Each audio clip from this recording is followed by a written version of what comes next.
Kumusta mga katropang basketball? Welcome po sa aking munting channel patungkol sa mga nangyayari sa NBA. Ngunit bago ang lahat, malaking tulong po ang pag-click ng subscribe at notification bell para updated kayo palagi. Golden State Warriors kinapos kontra sa Denver Nuggets kanina sa kanilang laban.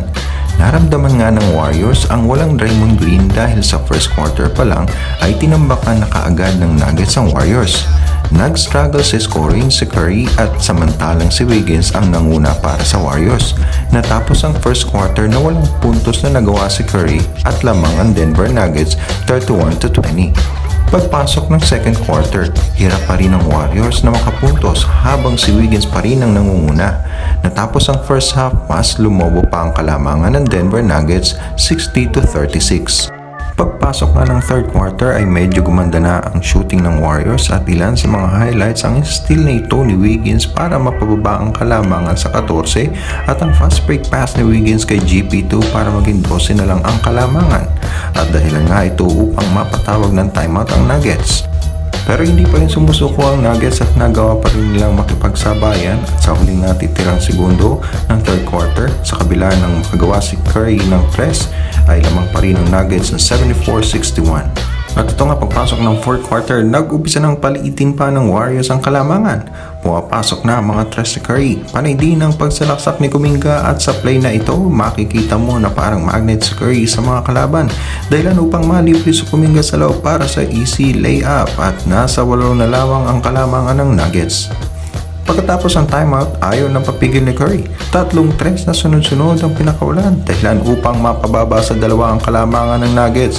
At nang magmintis si Nikola Jokic sa kanyang layup, sabay rebound ni Wiggins na ipinasa naman kay Curry, sabay fast break naman kay GP2 para sa easy dunk. Tabla ang score sa 84. Kaya lamang ay lumamang ulit ng 2 ang Nuggets at sa huling 33 seconds para stress ni Curry ay hindi pumasok. At para sana itabla ulit ang score ay sinupalpal naman ni Jokic ang dunk shot ni Kuminga. At sa uli hindi talaga nanaig ang Warriors matapos na hindi rin maipasok ang tres ni Iguodala para sa possible na overtime. Natapos nga ang laban na 89-86. Naguna pa rin sa Warriors si Curry na may 23 points ngunit struggle siya sa tres na may 5 out of 14 at sinundan ni Wiggins na may 21 points, GP2 na may 11 points at 10 points naman para kay JTA. Sa panig naman ng Denver Nuggets, nanguna si Nikola Jokic na may 22 points at katulong niya si Will Barton na may 21 points. Samantala, bagaman natalo ang Warriors kanina, naitala naman ni Curry ang kanyang ika-3,000 na 3 points. Nagawa niya nga ang record sa pagtatapos ng third quarter sa isang clutch 3-pointer.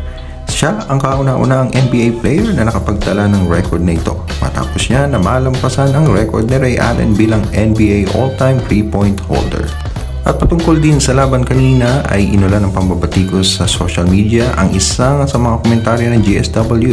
Ito nga ay matapos ang panunokso nito kay Facundo Campazzo sa pamamagitan ng paggaya niya sa accent nito.